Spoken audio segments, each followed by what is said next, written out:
Hello, everybody. Pop culture curator here. It's so good to see you back once again for two more episodes of the classic comedy series Gilligan's Island. Tonight we're on season three, episode, I believe it's 17 and 18. As usual, we do two episodes per week. Yes, 17 and 18.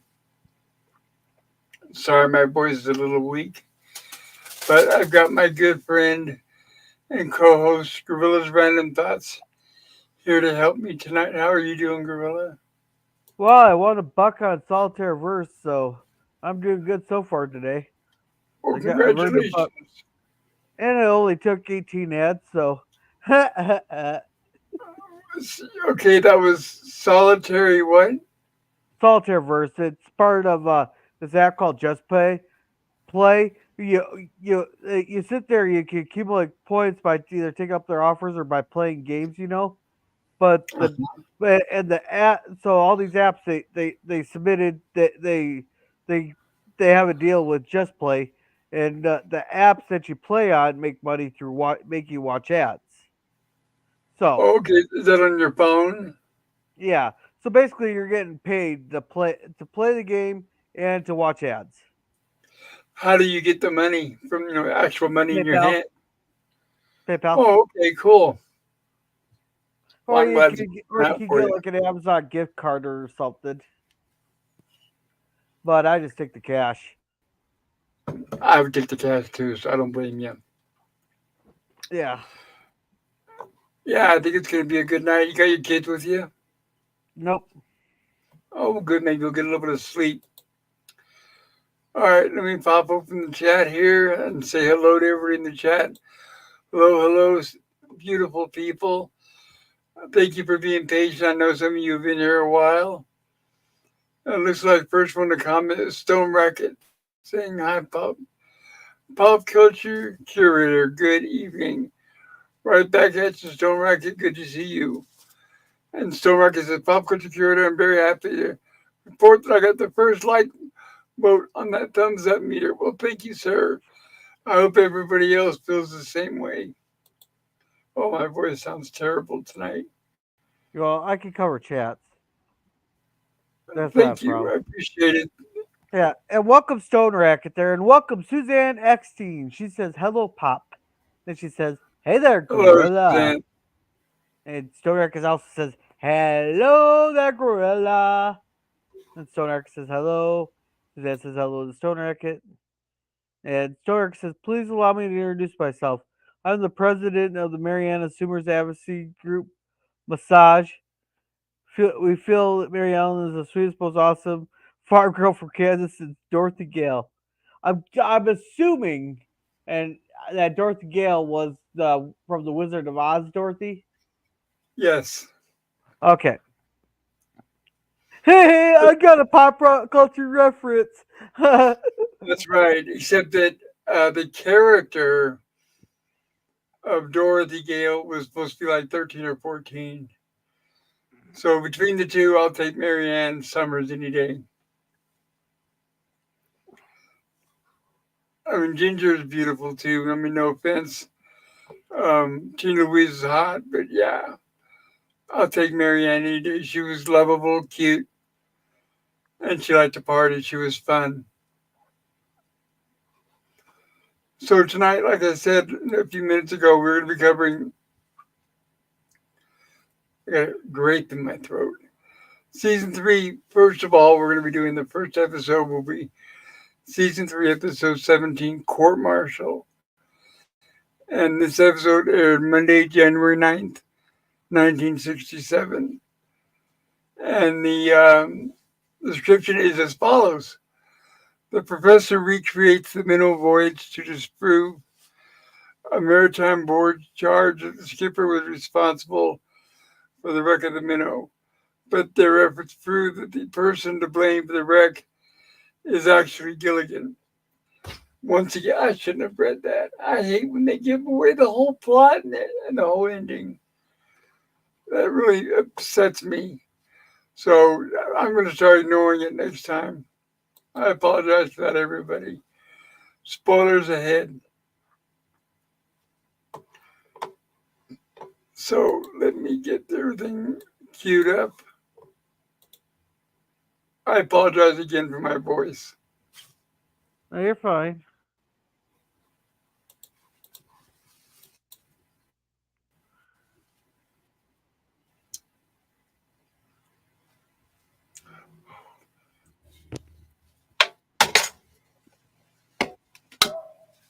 Okay, here we go. Now, once again, just to explain, we have to play by slides like every 5 or 10 seconds. Otherwise, we'll get a copyright warning. So I apologize for no audio and the fact that we cannot play video. But we do have subtitles on. Hopefully, that'll help. You feel free to read the subtitles. Let me get my overlay ready here.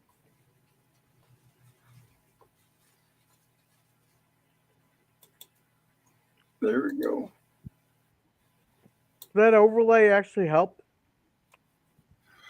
I haven't had any copyright warnings since I put it up. Huh. So I think it's helping. Oh, that reminds me. I have to go put in a bunch of copyright disputes tonight. A bunch of them? That's not Like, good. like 4 of them. I've been slacking. Yeah, I got so many for the mist that I got to go back and I just cut a scene out of it. Yeah. So we have Now, Skipper and Gilligan. Go ahead. now this is the. Now, can you name the only other episode that, or the last time we seen the net, the fishing net? I'm not sure. Our vines have tender eights. It's the last Oh, time that's we seen right. it. That's right. That's right. Yeah, you're right. So we have Skipper and Gilligan lazily listening to the radio, and there appears to be a radio report. Skipper doesn't notice it at first, but Gilligan does.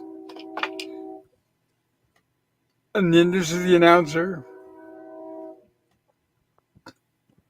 And the announcer on the radio is saying, today the Maritime Board of Inquiry sought to fix the blame for the loss of the vessel and passengers. At the conclusion of the hearing, let's see, at first Skipper's sure that everything's going to be fine. But it says the Maritime Board decided that the captain of the ship is to blame for it being lost. Poor Skipper doesn't like to hear that. Well, And yeah, they're pretty much accusing him of negligence where people in Hawaii assume they're dead, so he's getting blamed for negligence right, that for caused their death. negligence. Yes, and they're saying that he's incompetent, which is not settled very well with him, obviously. And Gilligan trying to be nice, and they weren't talking about you, Skipper. And he basically, and they said, yes, he was. And we get our opening credits and our heroes.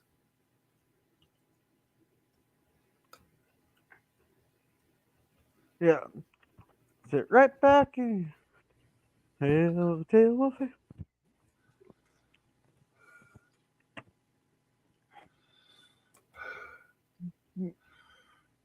And of course, naturally, the skipper is upset. Yeah, he's just moping around. It's like, And naturally, no one blamed him for what happened. It's of course, well, because but the castaways know the truth. He basically saved their lives. I mean, here we have Gilligan telling the professor we heard on the radio, and they're worried about the skipper and how he's going to take the news. Even the professor says that it wasn't the skipper's fault. And they immediately, and I wanted to say ahead of time, Stone Racket and I were talking about this a few days ago. These are two relatively dark episodes, and they're dealing with subject matter that you wouldn't really expect out of a sitcom. The second one we'll talk about when we get to it, but the first one tonight is right now Skipper's upset about what they heard on the radio. So the first thing they're talking about is Gilligan and Professor are afraid that Skipper might try to off himself. And they're talking about the different ways that he could possibly do it. But they're saying he can't do any of these things. We can't jump off a bridge. He can't get in front of a train. And so there's nothing to worry about. But then Gilligan says, yeah, unless he jumps off a cliff. So now they go looking for the skipper. And as you can see here, Ginger says the skipper would. Oh my God, my voice. I don't know if I'll be able to do this tonight. Um, Uh, well, basically, nobody thinks that the skipper would actually go through with what everybody's thinking, and I was actually surprised this got through there where they actually said he might kill himself. No, he might not kill himself, which let's see here that subject matter. I kind of have mixed feelings on it. On him going through what do you the mean? well with them with the whole with the very dark humor, the self deletion humor they have in this. Uh huh. It's like on Yeah. one side, yeah, they have the balls to actually do this kind of humor, but also Right. it can be a very touchy subject, for a lot of people. Like for me, example, I've lost two relatives to suicide, but it's like it's like so you have mixed feelings on it, but I they know. say that the best shows are the ones that are actually willing to take the risk, and the shows Yes, these days would not exactly. take this risk, or if they and I was actually kind of you can tell this is a lot older show because they do not have the disclaimer at the end, which really, if anybody's ever going through stuff, there's always someone you can talk to. That we got hotlines for it. Yeah, like Yep. we got people in our communities we could always talk to. Like I'm always an open ear for anybody who needs to talk. I may not be able to give you much Yes. advice, but I could give you like yeah, I could always talk to you. You always got someone to talk to. Just say it for the Exactly. people out there. And of course, Skipper's blaming him because he's a no captain of a ship wants to be blamed for the ship going down. But and you got to remember too, the Maritime Board thinks that they're all dead, so they're blaming him not only for uh, disappearance of the ship, but the death of the passengers and Gilligan.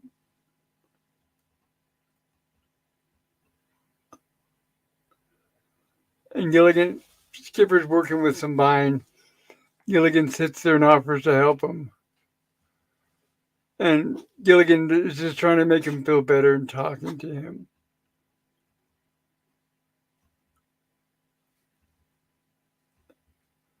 So they throw it over the vine over this tree branch, And Gilligan offers to help.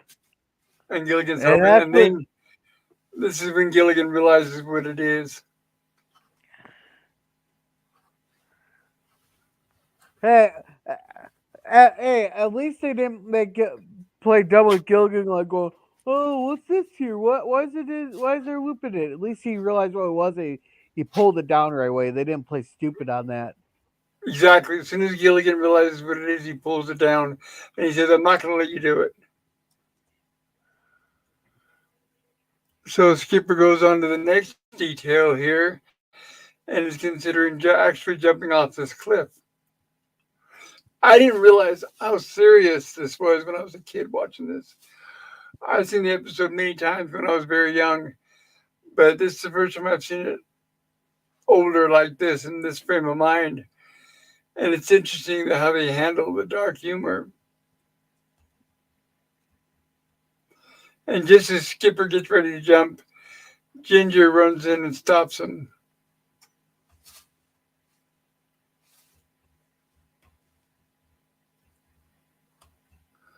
So as you can see, none of the castaways want him to hurt himself.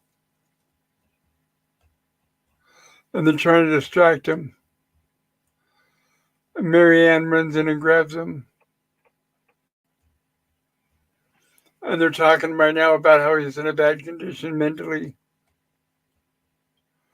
And Professor says that he's gone over the entire voyage, and I can't think of a solitary thing the skipper did wrong. Exactly. You have to remember the Maritime Board back on the mainland. They don't know the first thing that would happen. All they know is the boat disappeared. But the castaways know the truth. Well, I was thinking about this, and some like what would you call it? Like head cannon that you got is a lot of things that since the skipper ain't around. Oh, just a sec. Have a good night, Suzanne. I hope you feel better. Good night, Suzanne. Yeah, but some of the head cannon I had on this is where they they might be getting people might because after how many years that though people might be debating. We want answers. Where did the Minnow go? Because you had the Howells on there, you had Ginger Grant, you had some famous people on there, and people want to know answers. Where are these people? Yeah, Right. and so things like best thing we could do is, hey, let's just blame it on the skipper, and everything will blow over. Right. That way they can forget about it, not have to talk about it anymore and just brush it under the rug, I guess, right? Sweep it under the rug. Yep. And I want to catch up on chats here real quick. Thank you. So Erica said, all day, all night is Mary Ann down by the seaside sifting sand. Now, why is Mary Ann doing this? Let's ask the professor. And Right. Sodak said, living on a tropical island with two incredibly gorgeous women like Mary Ann and Ginger is enough to make me want to keep on living. I know, right? Exactly.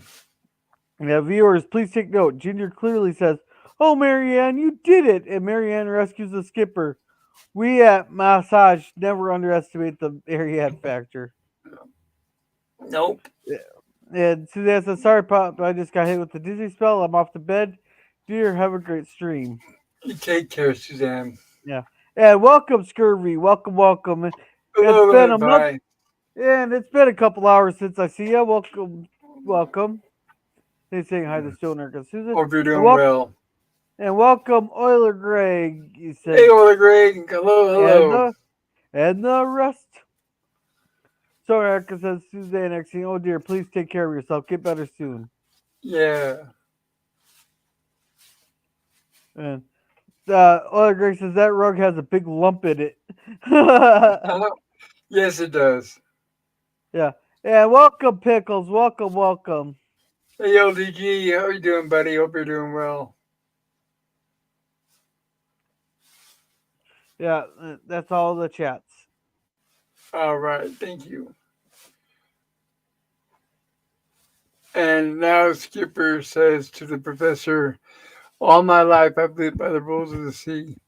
If the Maritime Board found me guilty, I must be guilty. So they're talking back and forth, and the professor's trying to convince him that he's not. Yeah. Yeah, that And kind of was. Skipper says, I must be then, otherwise they wouldn't have found me guilty. See, that's always bugged me. Like, Just a you're second. saying I'll be that right she. back. Well, Just a okay. second. I gotta get my dog.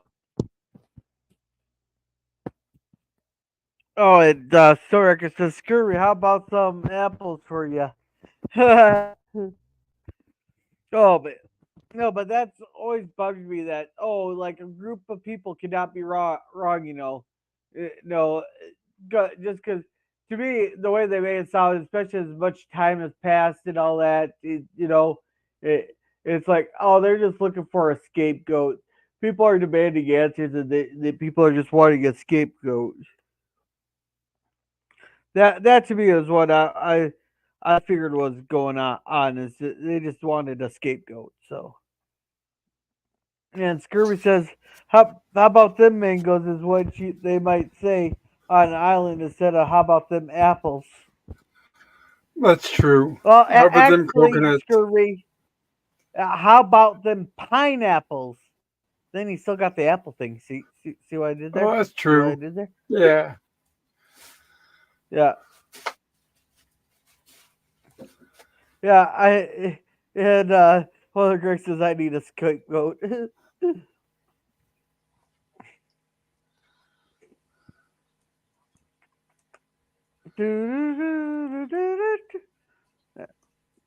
Man, they built that thing awfully darn fast there. I know that's what I thought. And what's interesting is when I was younger as a kid, I had totally forgotten. I thought the skipper built it, but I guess not. So the professor built basically the recreation of the Minnow, and they're going to try to recreate the storm and the accident leading up to what happened to try to prove that the skipper is innocent. So they asked the skipper if he's willing to go on with it, and he says yes. So we have Marianne who's going to recreate the waves. I'm sorry, Marianne's going to do the wind. She's got a little pedal machine there, and she's looking fine. And Ginger over there is going to be doing the lightning and thunder.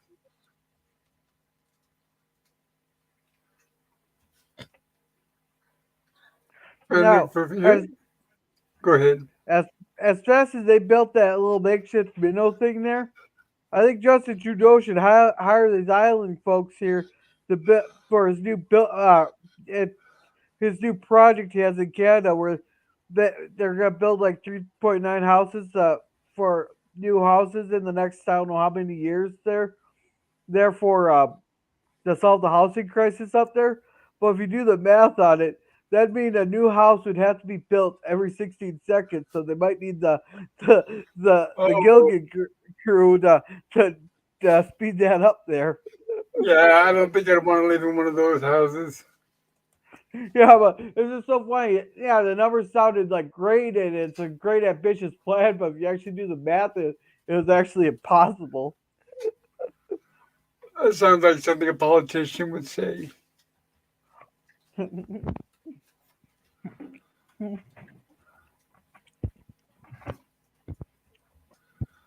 At least it's got the skipper's mind off of it for now. So now they're recreating the storm, and supposedly the passengers are down below. But of course, the skipper reminds them there is no below because this is just a simulator. And you can see the skipper is using the rope to rock the boat back and forth. And here comes the wind with Marianne.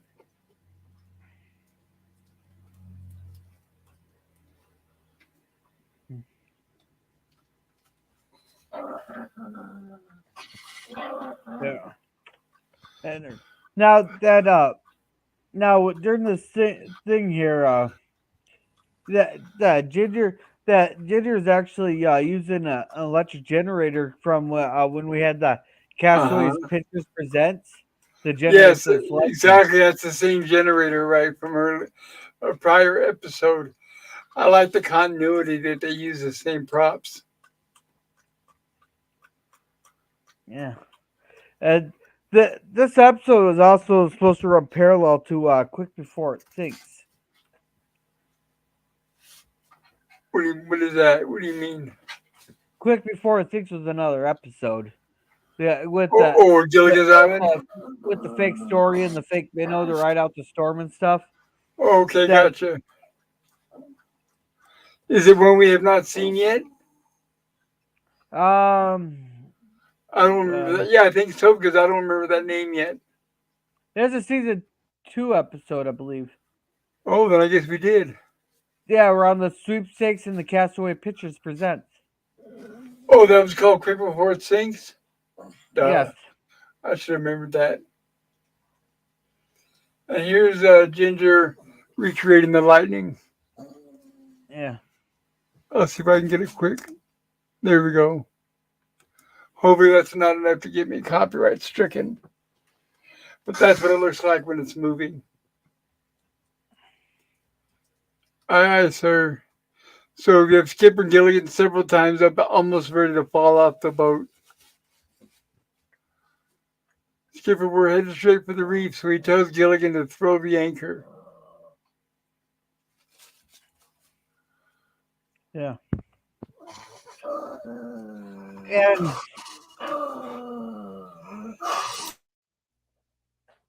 yeah. Well, the problem with that, and we find out that the anchor wasn't attached to anything. But I got two questions on this. Was it really not attached to anything in the original recreation, and they forgot to do it now, Yeah, exactly. or why wasn't it attached in the first place to something? Yeah, because you think right they should have attached it when they built the whole rig. And yeah, you're right. I was thinking the same thing. How do they know that that's the problem? They don't really know if that's the problem with what happened with the real minnow. Heave ho the anchor. And there's Gilligan goes, and here's Marianne with simulating the ocean water.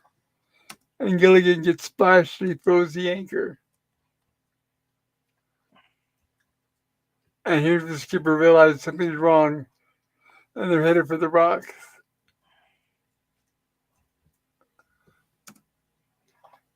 And they both can barely stay on there. It looks like it would have been fun when they were filming it, Oh yeah. Until someone falls off the thing. like right there. Yeah. So the professor says, Gilligan, when you threw the anchor overboard, here's what the skipper tells him. Was the anchor line attached to it? Gilligan, anchor line attached. Anchor line, what anchor line? Oh well, I'll never Well, bother lessons anybody learned. ever again. Lessons learned. Now we have Gilligan blaming himself for the whole affair. So we have basically a reversal of what happened at the beginning. We have Gilligan working on the vine, Skipper trying to cheer him up, offering to help him with the vine, tosses it over the tree just like earlier over the branch.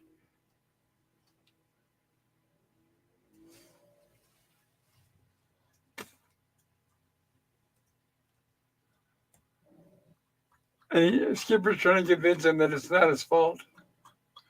And he says we both failed. If anything, it was both of us. And then Skipper realizes that it's just like Gilligan did earlier.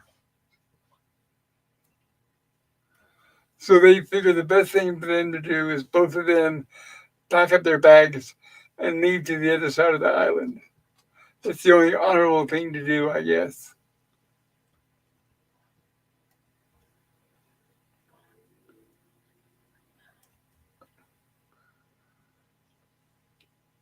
And he says, Gilligan says goodbye. He says, goodbye, you're going with me. And once again, not to ruin the humor, I hate to show this all chopped up, so we encourage you guys to watch this Yeah. on your own. It actually is much more interesting. Now, now Go with ahead. them going and leaving them like this, uh, according to maritime law, in case of a shipwreck, the skipper is required by law to watch over the passengers until they return to civilization. So basically, he is violating maritime law by doing this by Oh, leaving them. oh, okay, that's too bad. Yeah. So now, if anything happened, he would be at fault because he abandoned his post. Yes. And what I thought was different with this episode is this is the first time we see the howls. We're halfway through. Usually they show all the castaways from the very beginning, but the howls don't make their appearance until halfway through the episode. No, they showed up a lot sooner than this. They showed up Oh, in the first okay. 5 minutes because they went out searching for the professor. Oh, that's right. Yeah, what am I thinking? I'm sorry. Yeah. Oh, My mind's not all there. let's catch up on chats real quick. Good idea. Thank you. Yeah. And Stoner says, I'm thinking of two pairs of mangoes at this moment. Greg's laughing. And Screw says, originally that's what Luke said when Vader tossed Palpatine down the shaft. How about them apples? Right. And Stoner says, oh, Marianne is sure looking mighty fine. Oh, yes. And she looked good right up to her. I mean, she aged very well right up till when she passed away. Yeah, she just passed away a couple years ago, didn't she? Yes. All right, so other guy says fast construction is usually not great quality. Well, he might have told you that. Oh, yeah. Then we get the Soraka gave Scurvy a bunch of laughing cats. And Scurvy says, I could see Lucas actually wanting that line, but being talked out of it. Zorak says, pop culture, Marianne puts plenty of wind in my sails. Oh, yes. Yeah. Oh, you're starting to sound like PvP on some of our nights. Oh, hi, PvP. Welcome, welcome. Hello, PvP. Good to see you there. It says, we'll be in and out. I have lots to do. Well, you have fun doing that there. He says, hi, all you usual suspects in chat. Yeah, good to see you, everybody.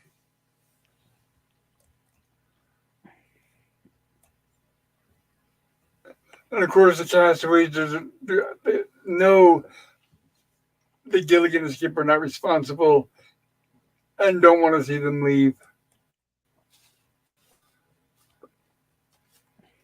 Goodbye, and try to remember us as we were.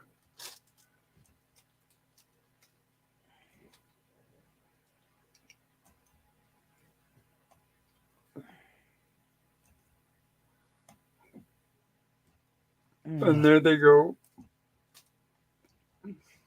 off into the night.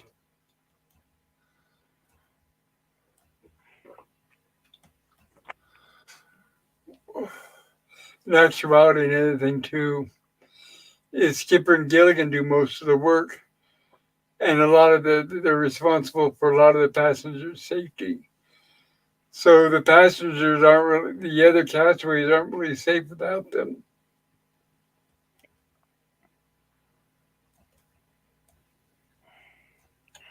Well, you got the professor still, at least. You can always look to that. Yeah, yeah, the professor. But I don't know if Mr. Howell would be much help. Oh, that's why I left him out. Yeah,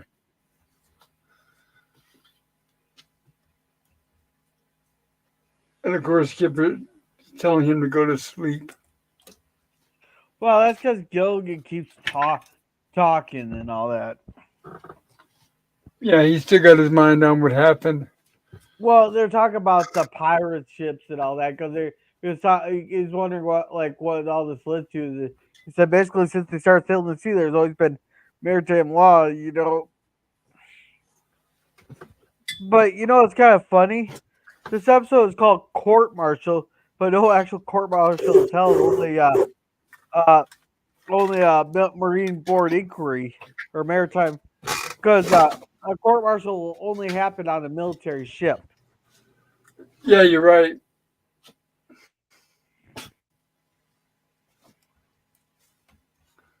And of course, all Gilligan thinking about is pirates and ships. So we get another dream sequence. Yay, another dream sequence.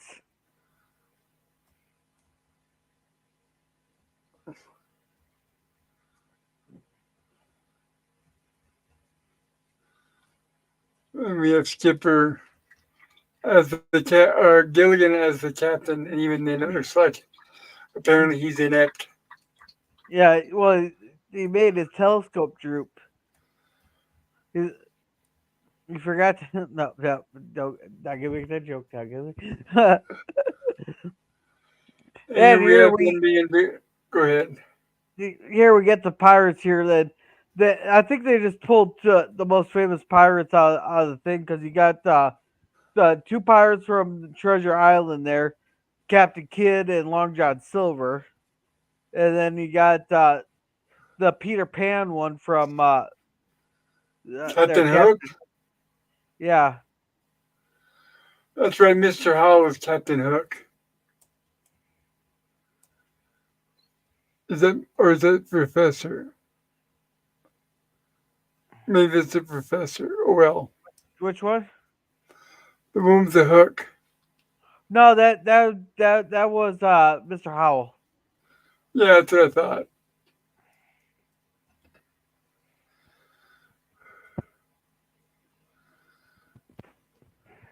There they are. Captain Kidd, Captain Hook and Long John Silver. Yeah, which I'm surprised they didn't go with like like the real name pirates in history, like Blackbeard and some of the other ones. But I suppose that because could they get hit with copyright or perhaps pay royalties for using pirates from Real, Treasure from, Island and Peter Pan? I guess not. Because that there is like iffy thing. Less well, the Captain Hook they could probably claim as a long thing, but Long John Silver is like a definite uh seems like a definite for sure made a name from a something, and what was the other one? Captain Kidd. That could be Uh, but to show how inept they are, they left the keys right next to the jail cell, of just in course, time for any jailbreak. of course. And we have Mrs. Howe playing the mother of the two damsels in distress. Well, weren't they like the queen's daughters or something? Yes, yeah, Mrs. Howe is the queen and they're her daughters. Oh, I thought this is how was like just kind of like not a maiden, but like a person. I think they said, I think they said she was a queen. That's the way she dressed. Okay, I was thinking she was more of like a watchover, like not a maiden, but like a watchover thing. Oh, okay.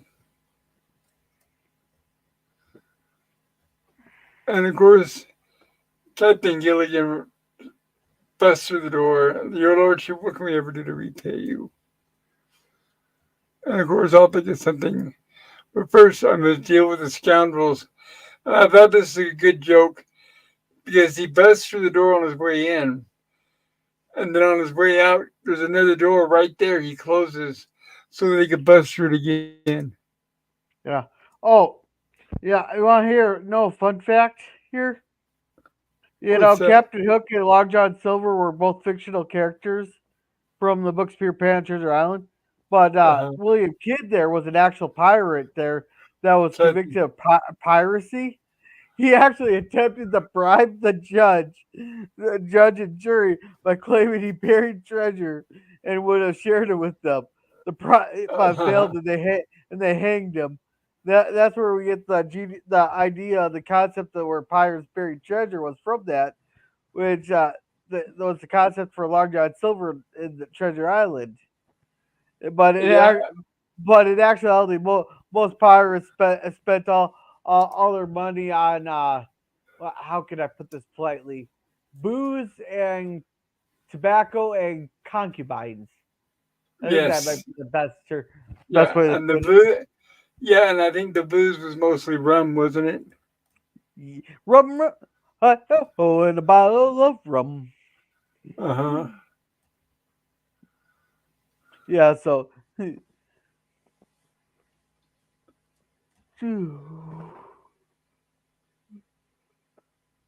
He's probably cowering below deck, afraid to show his face, the wondering where the Captain Gilligan is. that is Sir Admiral Gilligan. Yes. And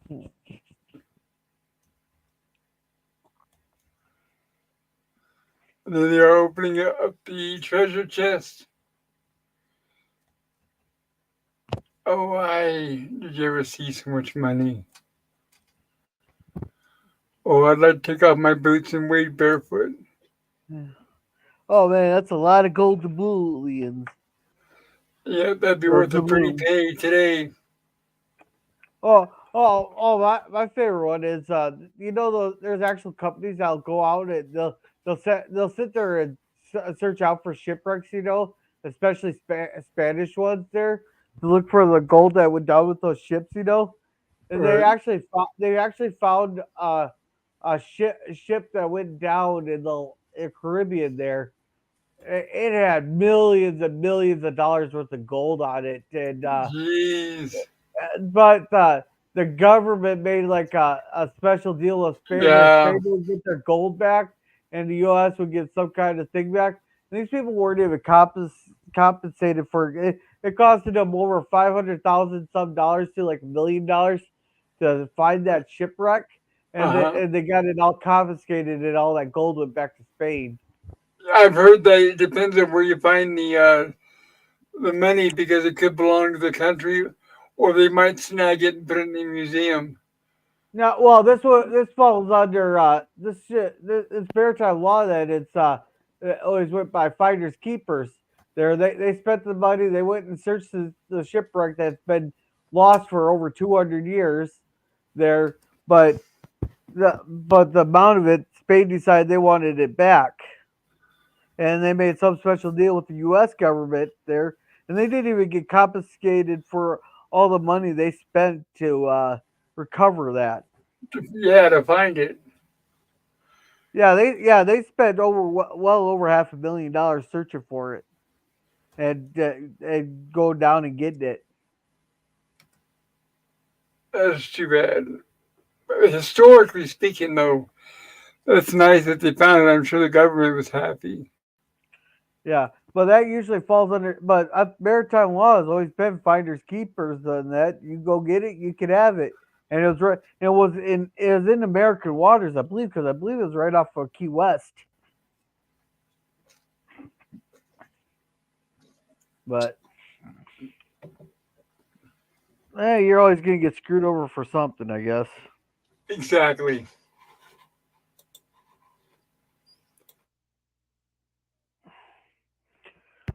Alrighty, let's catch up on chats here real quick. We just got a couple of Sounds them. good. Thank you.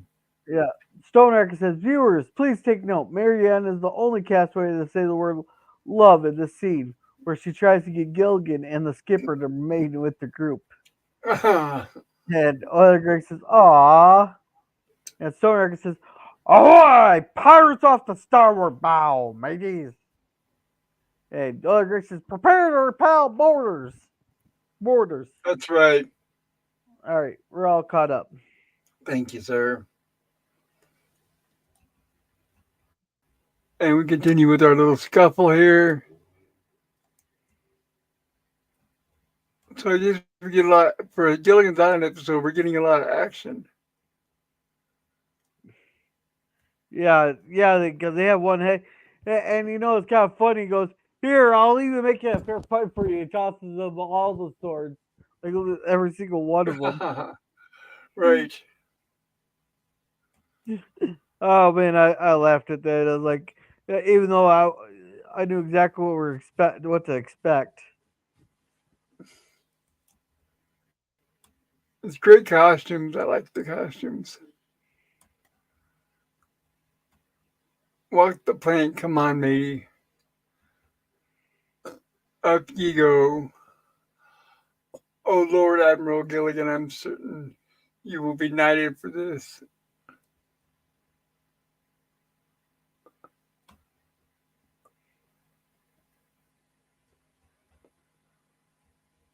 And of course, as he's struggling to not walk the plank, the skipper's waking him up. Gilligan, Gilligan. And Gilligan, of course, is still in a daze from the dream. And here comes the radio announcer. As usual, of course, at the last minute, listen, an important announcement about the Minnow. The new testimony indicated that on the day the radio operator issued the weather information from the previous day, and the captain had no warning of any kind of the storm. So it was a weather report. They issued the wrong weather report on the wrong day. And that's the reason why the castaways were lost at sea. So remember that, everybody. It wasn't the skipper's fault. It was because he got the wrong weather report, and he thought it was going to be a nice, clear day. Yeah. So who would be to blame for that one? I guess whoever the weather reporter was at the time. I don't know if they convict the weather reporter for that mistake because it wasn't intentional.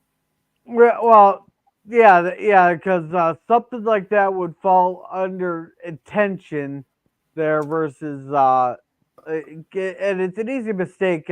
He got the papers mixed up, or someone brought in the wrong Yes. paper.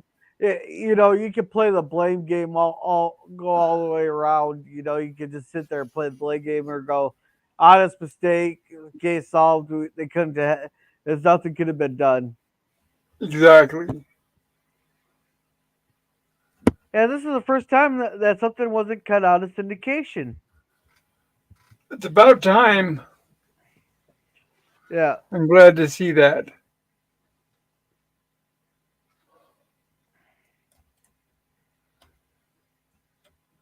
And Gilligan's still goofing off on that recreation like a kid playing on it.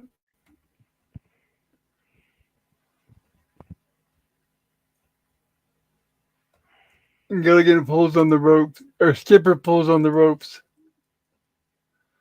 Abandon ship, says Gilligan. And he jumps off the side. Gilligan, little buddy, I gotta admit it.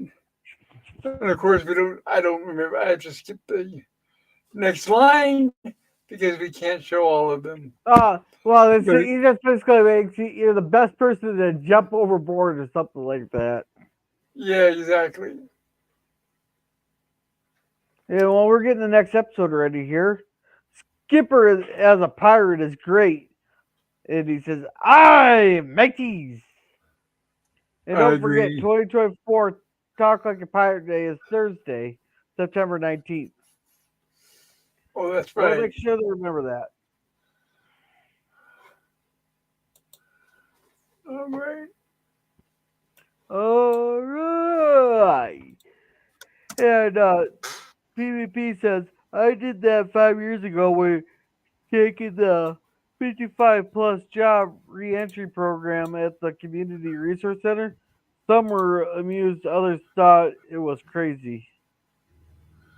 Oh, okay. Yeah.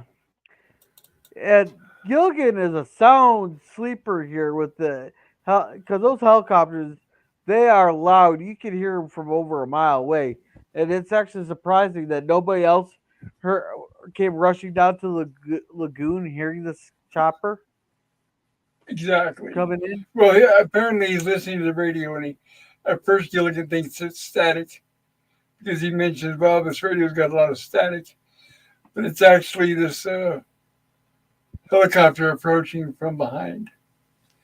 Sorry, guys, we're on. This is what we're looking at. I didn't get a chance to introduce, but we're now on the next episode. Let me explain what's going on. All So right. we're on the next episode, season 3, episode 18, The Hunter. And this episode premiered Monday, January 16th, 1967. Oh, by the way, that reminds me. I put a poll in the chat, as I usually do. Please vote on which of these episodes you like the most, or our coverage of these episodes. I know my voice is not up to par, and I do apologize for that. But if you'd like to participate, please consider voting.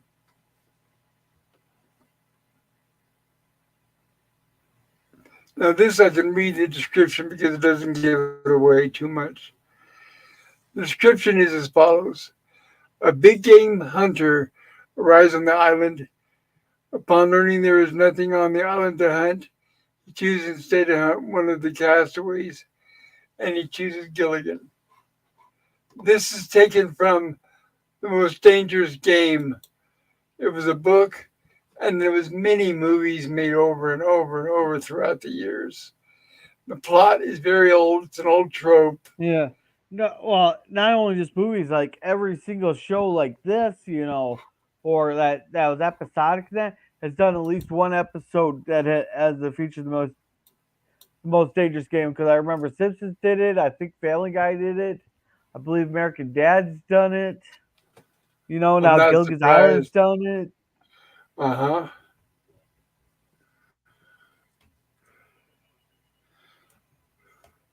Futurama's done it. Yeah, it's.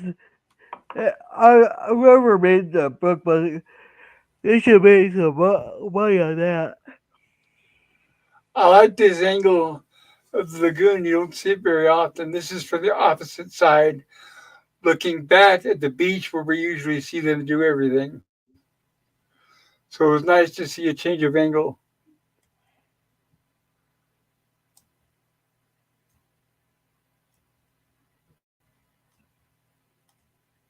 Yeah, And of course, naturally, the first thing the Gilligan thinks of is they're rescued.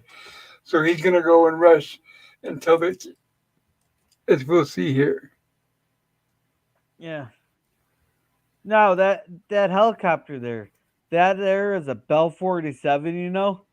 But Oh, the funniest thing about it is that we've seen it in multiple episodes, like three other episodes, you know. But the funny thing is the maximum range of that helicopter is 245 miles, and apparently, when we learned in the episode "It's a Bird, It's a Plane," that we're 250 miles south of Hawaii. So basically, the range of the island is 5 miles more than what the oh. maximum range is on the thing. So go back to that. So either they got some extra tags on it, or someone didn't do the research. Yeah, someone wasn't thinking maybe. You're right. Either that, someone has a large boat that has a helicopter pad on it. Yes. So we have our guest star, Rory Calhoun, as the hunter. And the other gentleman was in a James Bond movie, actually, if I remember correctly. Stone Bracket was talking about it the other night. Yeah, yeah. This guy, I've seen him in multiple different things. I guess we'll be getting to him here when we do our James Bond's reviews, you know. But I swear I've seen him in lots of different things there. Very possible. I know I should look it up. I'm doing it right now. I'm putting his name right into the search engine because I've seen him in multiple different things. I just can't put a finger on it. No, you're talking about the guy with the spear and the turban hat, right? No, no, Harold Takata. Yeah, yeah, that's what I'm talking about. Oh no, that's not the one I'm looking for. The other guy. The one with the spear? Or the one with the. No, no, the gun. Okay. Oh, Rory Calhoun. oh, Roy Calhoun. Yeah. Rory. Uh, Gilligan's telling them that they were shipwrecked. And that basically, thank you for coming to save us. But all the hunters asking, do you have any game on this island? And Gilligan says, game? Yeah, we have chess and checkers. And he says, no, we're looking for games like wild pig and boar and stuff. And Gilligan says, no, we don't have that.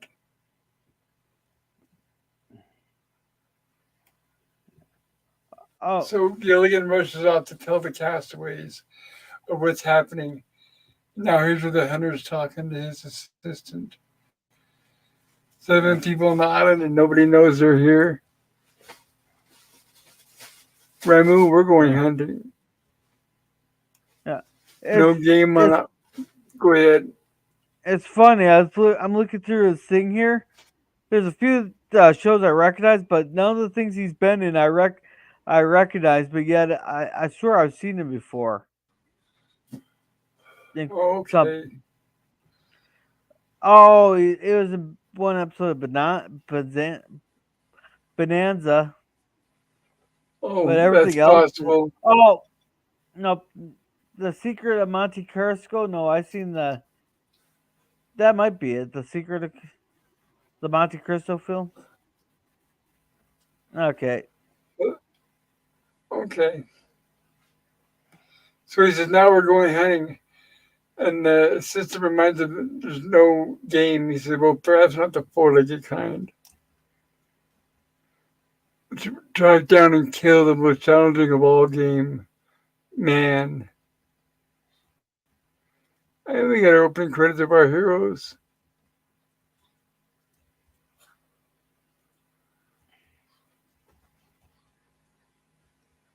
Uh, the ships are around. Uh, Stoner is here. The Most Dangerous Game, short story by Richard Connell, adapted and done here Gilligan style, is great comedic effect. It is They Magic said, is the most dangerous game with a laugh track. yeah. And Stoner X says Rory Calhoun and Harold Oddjob Cicada make a great guest star duo here in this episode. Yes, odd job. Thank you, Stone Racket. I believe that was his name in the James Bond movies. Yeah. He said this is definitely the darkest Gilligan episode. No, I think the other one was more darker than this one. Which one? The one previous episode we did. Oh, before this? Yeah. Skipper's talking about all the Italian food he's going to get when he gets back to the mainland. And they're all excited and they go all rush off the pack. Well, Ramu, which one will be our victim? Skipper, the professor, Marianne? Ramu is the name of the assistant, by the way. Come on, man, where's your sense of the hunt? I want a core that will present me with the challenge. So Ramu asks him which one. He says, I don't know.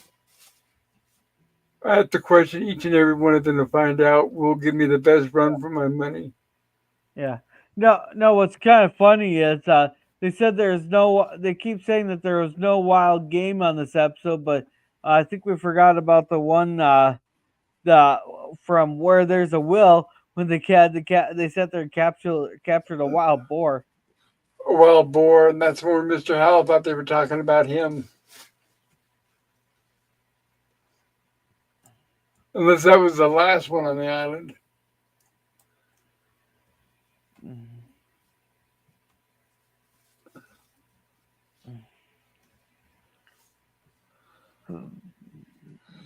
And I guess Mr. Howell was admiring his gun. Well, yeah. Then he's sitting there trying to bribe him while he's admiring it. And he accidentally points it at Lovey. And she did not take kindly to that. We don't Oh take no. kindly to pointing guns at people. No, that's an absolute no, no, no. That's the first thing they teach you when you're handling a gun. Yeah. Oh yeah, that's enough to get you kicked out of any gun safety course. I They think it's won't even give hilarious. you. I think it's hilarious. There's videos on YouTube where it shows gun instructors instructing and telling people how to use it, and they accidentally shoot themselves. No, you know it's gonna be a good video there when a guy's sitting there trying to do a quick draw with a revolver there, and it snagged. He snagged it just for a split second in his oyster there, and he shot himself in the thigh there, and he grabs Yes. hold of it. He slowly turns and looks at the camera and goes, "I just shot myself." Right. I love Well, shooting actually, that's guns. not the exact words, but we're on Gilligan's Island. But but yeah, right. So he is interviewing each of the castaways to find out how physically fit they are. So he's couching it in questions. So Marianne is saying, why the first thing I'm going to do when I get back to Kansas is bake an apple pie, milk the cow, and then I'm going to feed the chickens. And she says, once I ran 100 yards in 15 seconds. And he says, you did? And she said, oh, yes, I was being chased by a bull. And that's nothing, says Ginger. I once ran 100 yards in 10 seconds. And he said, 10 seconds? She said, uh-huh, I was being chased by a Hollywood producer. Harvey Weinstein. Oh, so I did say that out Pretty much, yeah. loud. So actually, it wouldn't surprise me. I've heard about a lot of scumbag producers and stuff. That's the only way Oh, how these yes. people get their roles. Oh, yeah. It goes way back that we had some nasty people in Hollywood. Way And back, now, we still have it. yes. Well, I didn't say it stopped. I'm just saying it goes way back since they've been Yeah. doing it. So now he's finding out how physically fit the professor is, and he's finding out that he's more of a brain. And he said, Professor says, I was number one on my team. And he said, oh, really, which team is that? And he said, basketball, hockey, soccer. And he says, no, chess. Well, Mr. Kincaid, football was my game in high school, says the skipper. I played the line. He says, oh, really, what position? And skipper says, no, I was the line. And Gilligan says, you got a pretty good backfield, too. And skipper says, Gilligan is climbing a tree like a monkey, and he's the fastest one on the island. Try to keep up with him, it's impossible. And Mr. Kincaid, the hunter, likes the sound of that. And they're all having a celebration, going away party, thinking they're leaving tomorrow.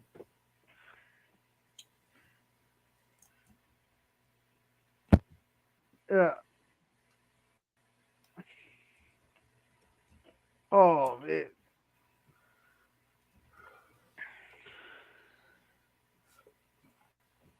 And he says he wants to make an announcement. And he tells them all right up front, ladies and gentlemen, I have chosen one of you. And he tells them right now, that, straight to their faces, that he's going to hunt one of them. I'm planning on hunting one of you. And Skipper says, Gilligan. Gilligan thinks it's a joke. And Skipper says, Gilligan, he's not smiling. Oh, it's ridiculous. People don't hunt people. Mr. K, this joke is in extremely poor taste, says Mrs. Howell. Do you intend to hunt one of us? And he's yes, and then gun down your victim in cold blood? As an added incentive to your participation in this adventure, the venom hunting can elude me for 24 hours, he says. And if that person survives, I'll see that you're all returned to civilization.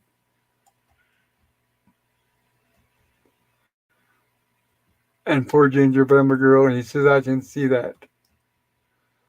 And Ginger, me, and he says, you'd be like hunting the Easter bunny. There it is. My dear, shooting you would be like shooting an Easter bunny. Huh. And now speaking, you wouldn't dare. But I plan to start the hunt this. I plan to start this hunt before noon. And I'm sure at that early hour.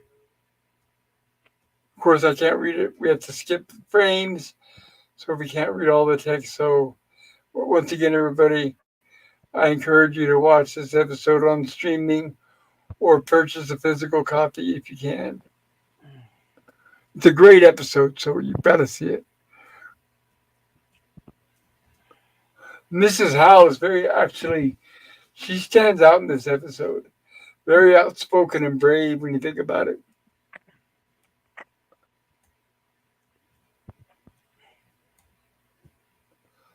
So he says, he's talking about each castaway and how they're not the ones he's choosing.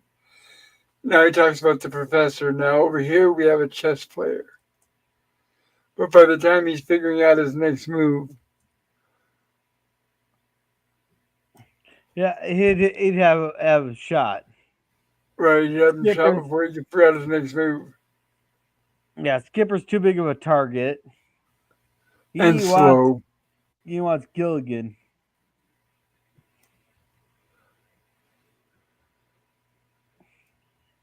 Which that ain't much surprise either. Of course, and there's Gilligan saying me. Where I move, take him away.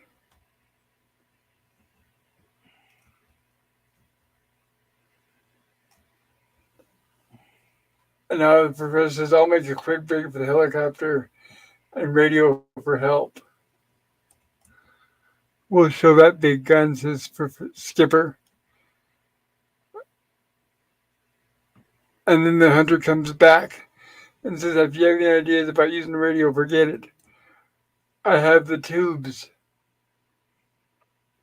Yeah.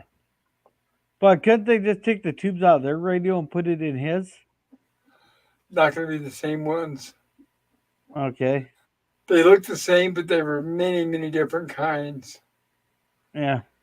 They've been screwed over so many times, that the professor could have easily went and tampered with the helicopter to oh to make sure that this guy doesn't leave without him. Well, it's too bad that they don't know how to fly the helicopter. They could just say, oh, I'm just going to go take the helicopter and fly it, and we're going to escape. But then they don't want to leave Gilligan. Yeah. And I thought this is a cool scene here. Gilligan still doesn't quite comprehend what's going on. And Mr. Howell is trying to explain to him that this is serious. He says, you're like a turkey before the day before Thanksgiving Day. And this is where I thought was just really cool, is it Mr. Howell, it proves his integrity. He actually offers the guy money. First he offers about 300,000, and then he offers $500,000. And the guy tells him, you don't seem to understand. I'm not interested in money. And Mr. Howell says, yo, you're sick. So that's nice to Mr. Howell offer that much money. Yeah, 100. Let's see. What year was this? 67. Let's see. Oh, that's 10,000 in 1967. So basically, he's offering him. Oh, that's 66. I want 67. Basically, he's offering him $932,359,000. Pretty sweet. Now, since Mr. Yeah, Kincaid is turning him down, then we're yeah, assuming he's already a rich man and he doesn't need the money. yeah. Then he offers him 300,000, which just for inflation is $2,797,076. Wow. So that he's offered quite a bit of money for Gilligan there, more than what you get from Yes. the government if you're ever kidnapped. Yeah, that's true. And now Ginger's trying her ways. And Gilligan doesn't understand what's going on, and he calls her Beatrice Arnold. She says, Beatrice? He said, well, you don't look like a Benedict.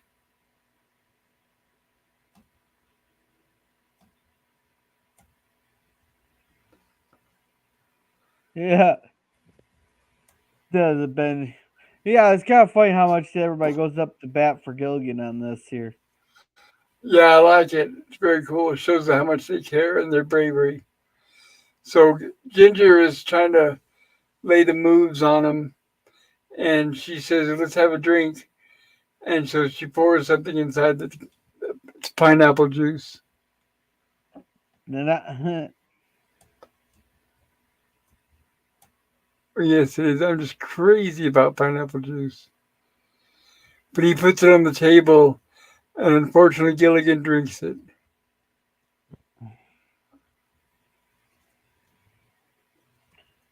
well, Now we have the next day, and they're getting ready to start the hunt. And he tells Gilligan he's going to give him 15-minute start.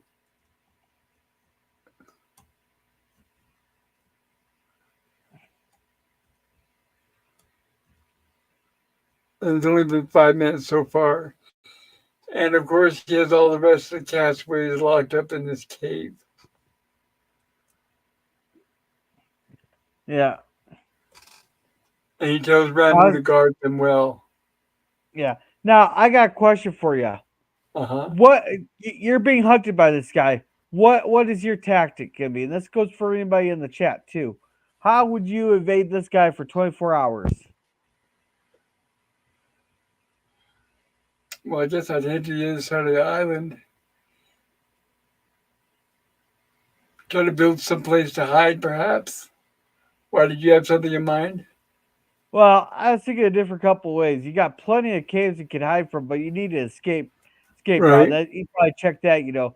But I would head down to lagoon, and swim out into the actual ocean there, and maybe start swimming around the island there, just so your footprints can't be tracked. Maybe try to find yourself hide along the cliffs or something on the other side there, or find Yeah, somewhere where it's not easily accessible and you can't get a vantage point on you. that's a good idea. Yeah, yeah, hide in the water. Just don't Because get you, pulled out in a riptide or something.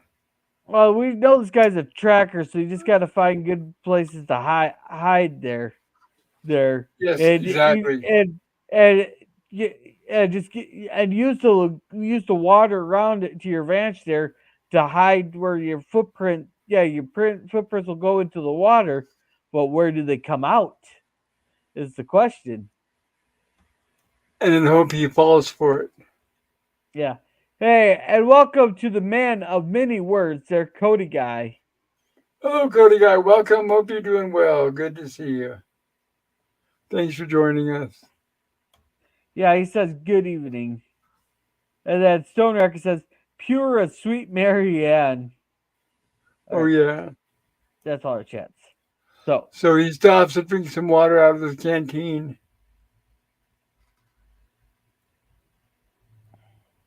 And Gilligan's hiding in the pile. mm, Gilligan goes to reach for the canteen, and unfortunately, Mr. Kincaid sees it. And then he yeah, runs. yeah, man, it's a good thing he didn't feel that whole pile moving on him. Yeah, exactly. So here we have the castaways back in the cave. Same poor Gilligan, 11 hours. And of course, they're worried about him. And Skipper says a bullet hasn't been made yet with Gilligan's name on it. My little buddy is too fast. Then we have Gilligan climbing a tree, and unfortunately, Mr. Kincaid can see him.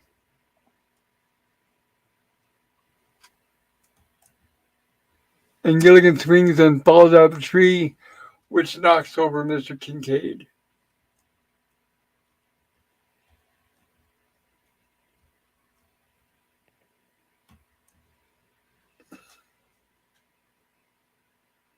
So Skipper Uh, says there's one good thing about Ramu still guarding us. That means Gilligan must still be alive. yeah. And they made it through the night. And they're thinking they need to escape and help Gilligan. And Mrs. Howell that won't have any of that. So she simply unties the door and just heads out there.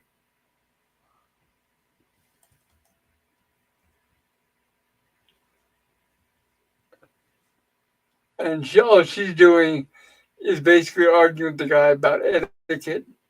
And he's trying to tell her to get back in the cave, and she's just ignoring him.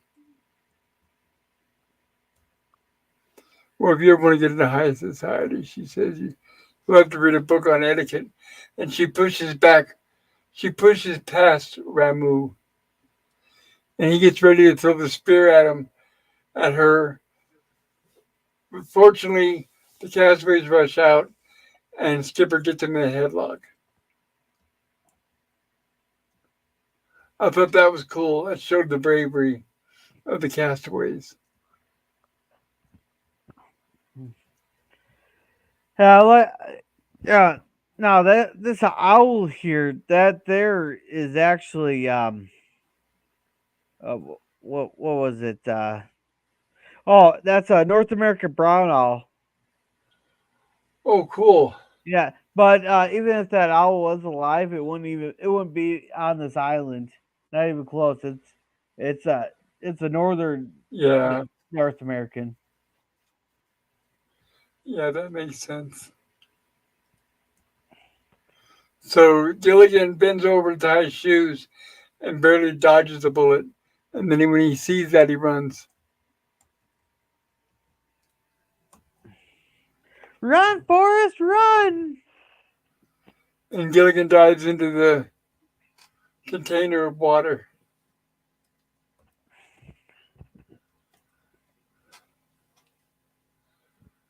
Now to get my trophy, he says. And as he does that, Gilligan pulls his arm in and pulls him into the water. Yeah. Keep Now, going, Gilligan.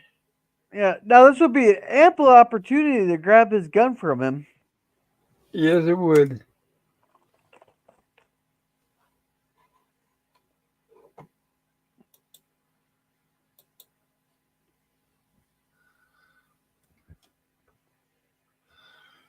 Tries to Well, shoot Gilligan, of course, all it does is squirt out water.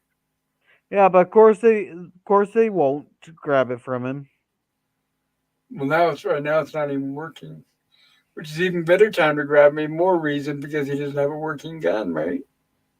Right.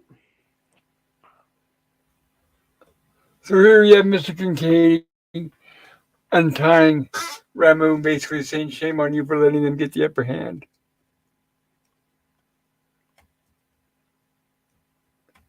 So now they got Gilligan hiding in this tree, and he cleaned his gun. Now he's back on the hunt. And he asks Ramu if he cleaned his gun, and he tells him yes. He says, "Okay, then I'm gonna do some target practice to make sure the gun's working." And he tells him to draw him a target on that same tree that Gilligan's hiding inside of.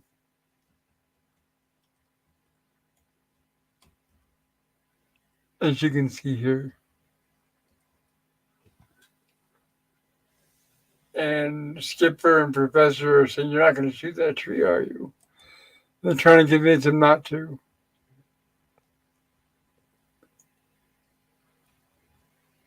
And he says, "Get out of the way." And he starts to try to shoot. But Gilligan turns around and hides the Yeah. target. Now I think this is funny that the professor calls it an Akaporsaka tree, and Yeah, then some if he crazy shoots name. that, it'll bring him 25 years bad luck. Well, according to the natives. Yeah, but which I think he came up with that because of the skipper's superstitions. How superstitious the skipper is. True.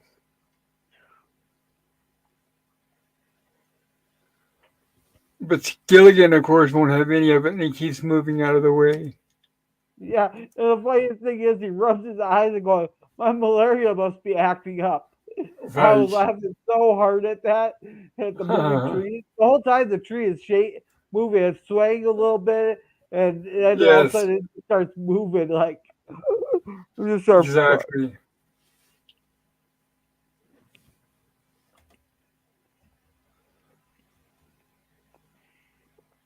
And then he realizes it's Gilligan in the tree.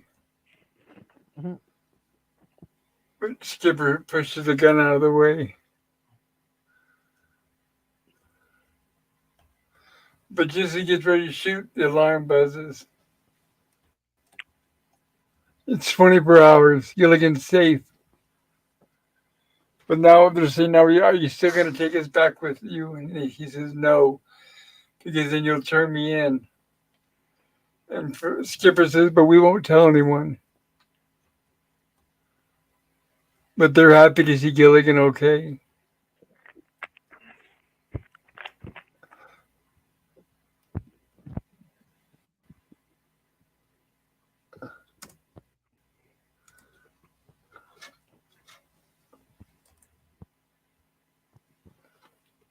And now we have apparently a month later, and the guys are listening to the radio.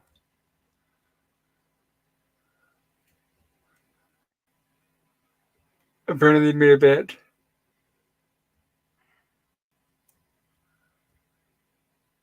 Trap shooting championship. So they're listening to the news and they're saying that there was a competition and it was won by the well-known sportsman. And they say that it's basically the Mr. Kincaid. And they said, hey, that's the guy that was chasing me last month, says Gilligan. Hmm. And the announcer says, with a perfect score, 100 clay pigeons out of 100. After the match, Kincaid suddenly broke down and became so violent the local authorities had to be called. Unable to calm him, he was finally placed in a straitjacket and taken to the mental ward at General Hospital. And apparently, he went insane, and all he kept saying is Gilligan, Gilligan, Gilligan. And they Which start laughing and saying, that's you, hey. you think with them saying the word Gilligan, they'd bring him in for questioning to try to figure out why the hell he's saying that or why he's saying that. Or they think he's crazy and they don't know what the word means, I guess. So they're just brushing it off as him being insane. And of course, this is the 1960s. So this is when they did have mental hospitals. Maybe just lock him up and drug him up.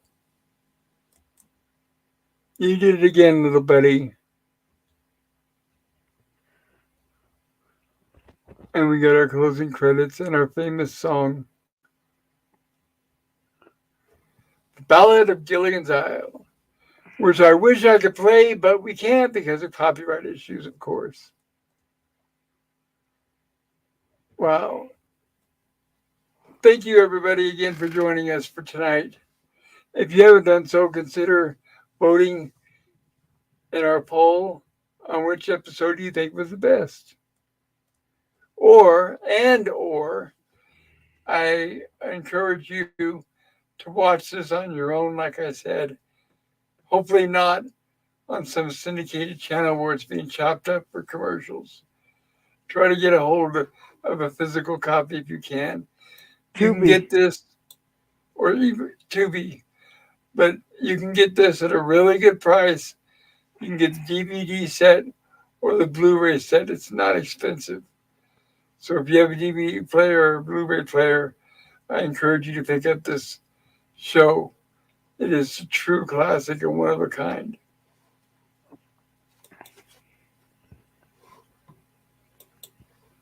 All right, let's catch up on chats here Thank you, real quick. sir.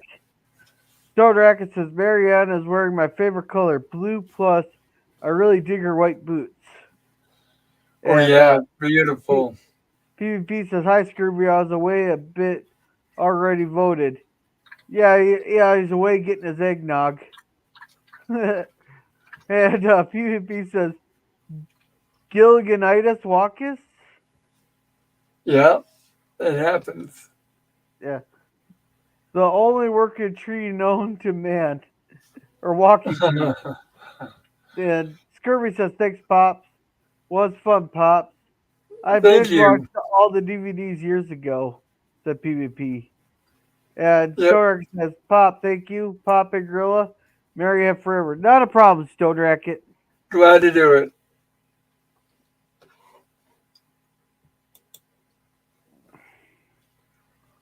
Is that it?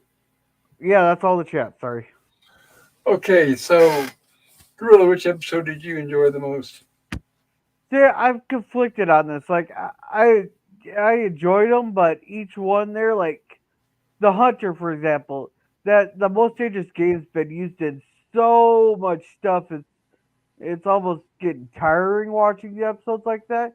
Nothing wasn't built good or nothing. It's just I've seen so many, but I did enjoy it. But I've just seen so many of them.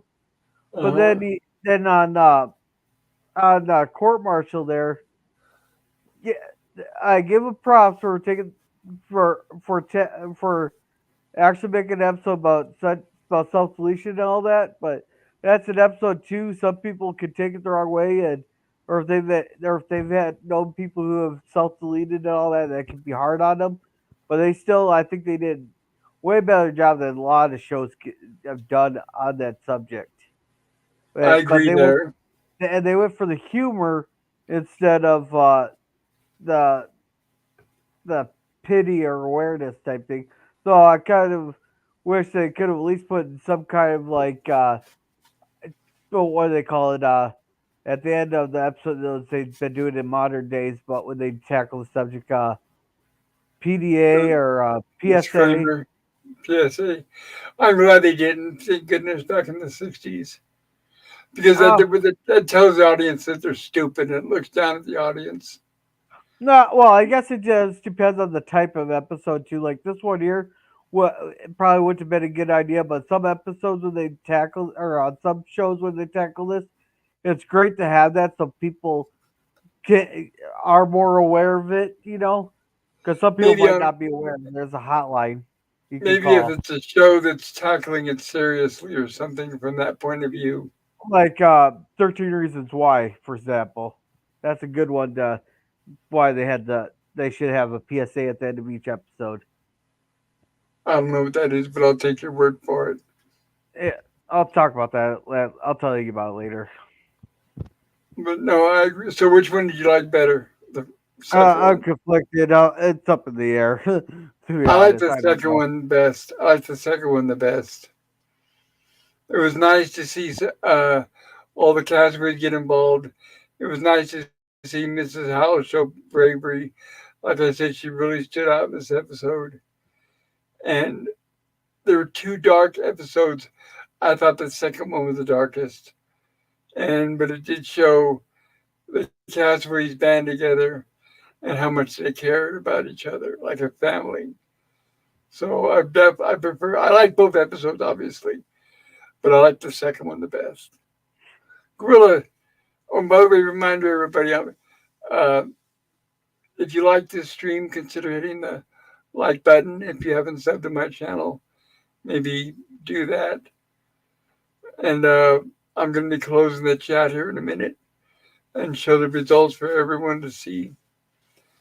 Gorilla, why don't you tell us about your channel? All right.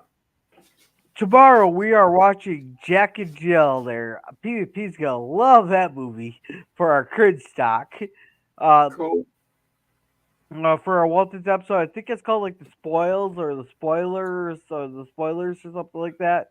Uh huh. It's like season 3, episode 7, I believe. It's right after the system, which you can watch on Freevee there, the, Cool. for free. That's the name.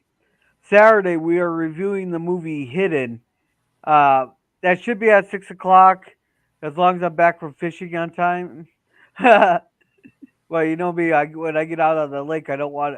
Well, I'm not going to a lake. I'm going to the actual headwaters of the West Fork of the Des Moines. But Oh, uh, that sounds like yeah, fun. yeah. So I'll be out on a sandbar all day. I'm gonna teach. I'll be taking my daughter out there. Yeah, that Uh, sounds great.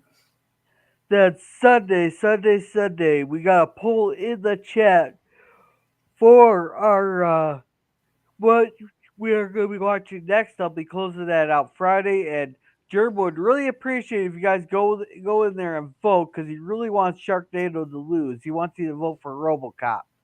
So if you haven't voted in that, go Is and that on vote. your channel? Is that on your Yep, channel? it's in my community tab.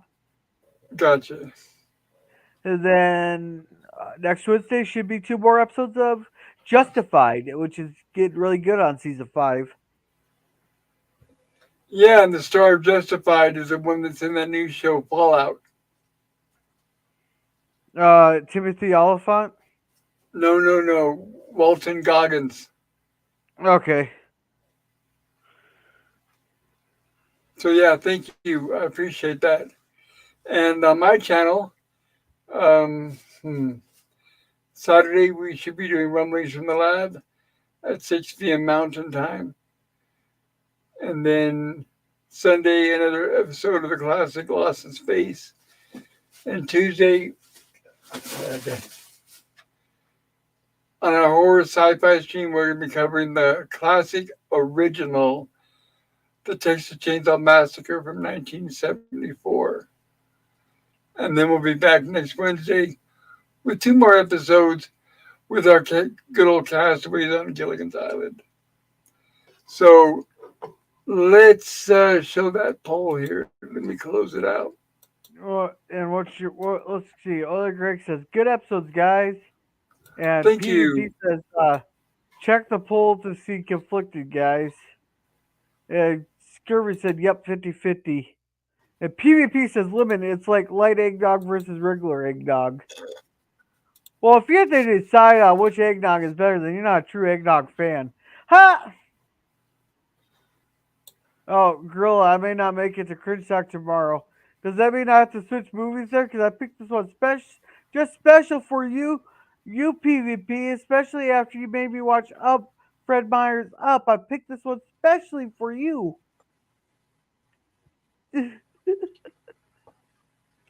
So here we go. We had 8 votes. Thank you for voting, people. Which episode did you enjoy the most? Yeah, it's split right down the middle. 50% court martial, 50% the hunter. That's nice to see that. Very cool. Oh, Joe, here, I can break the tie if you really want. Or did you already end it? I already ended it, unfortunately. I always end it before I show it. But yeah, thank you Oh, guys. Thank you for voting. yeah, Nice. That and was a good turnout. yeah, PvP says I got a phone call yesterday and I have a real life stuff I need to deal with Thursday or Friday. All right, PvP.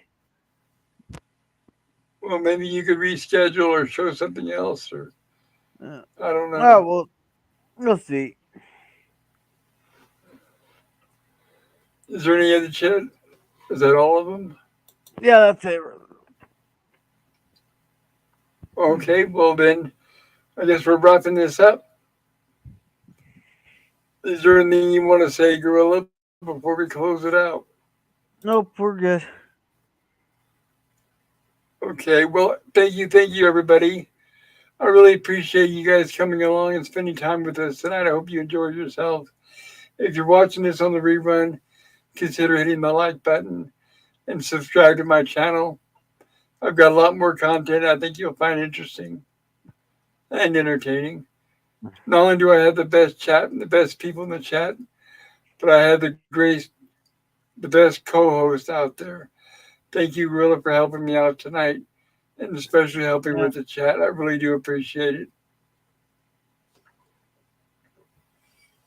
And take care, everybody. If you work tomorrow, drive safe, stay warm. Good night.